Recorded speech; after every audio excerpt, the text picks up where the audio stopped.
សិរវត្តកោសេចក្តីចម្រើនដោយសិរីសួស្តីយសវត្តកោសេចក្តីចម្រើនដោយយសបរិវត្តពលវត្តកោសេចក្តីចម្រើនដោយកម្លាំងវណ្ណវត្តកោសេចក្តីចម្រើនដោយពរសម្បុរកាយសុខវត្តកោសេចក្តីចម្រើនដោយសំហន្តសពទាសូមឲ្យមានអ្នកឲ្យបានសពការទុក្ខរោគបយវេរាសេចក្តីទុក្ខនិរោធនឹងភ័យនឹងពាទាំងឡាយក្តីសោកការសត្វតូចបាតវាសេចក្តីសោកទាំងឡាយក្តីសត្រូវនិងឧបទ្រពទាំងឡាយក្តីអនេកាអន្តរាយាពេលអន្តរាយទាំងឡាយដែលច្រើនក្តីវិញ្ញាសន្តចតេចសាសូមឲ្យវិញ្ញាបាត់ទៅដោយតេជានៃអនុភាពមានពុទ្ធានុភាពជាដើមនោជាសតិតនាងលះខាងសេចក្តីសម្រេចនៃជ័យជំនះក្តីទ្រព្យក្តីលះក្តីសតិពាកជាងសុខាងពលំសួស្តីក្តីជោគជ័យល្អក្តីសេចក្តីសុខក្តីកម្លាំងក្តីសេរីអាជីវ័ននៅចពលញសេរីក្តីអាយុក្តីពោសម្បូរកាយក្តីភោគទាំងវត្តេជីស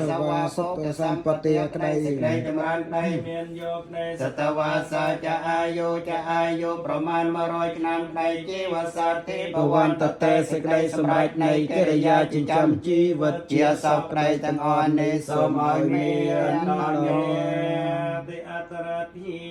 សុខេតាវិរលហពុទ្ធសាសនាអរោគ្យសុខេតាហន្តសហសាពេញាតិពិញ្ញាទាំងឡាយទាំងមរតទាំងស្ត្រីនៅចូលបាននៅប្រយោជន៍បាននៅសេចក្តីសុខចូលចម្រើនក្នុងព្រះពុទ្ធសាសនាចូលកុំឲ្យមានរោគឲ្យបាននៅសេចក្តីសុខព្រមទាំងញាតិទាំងឡា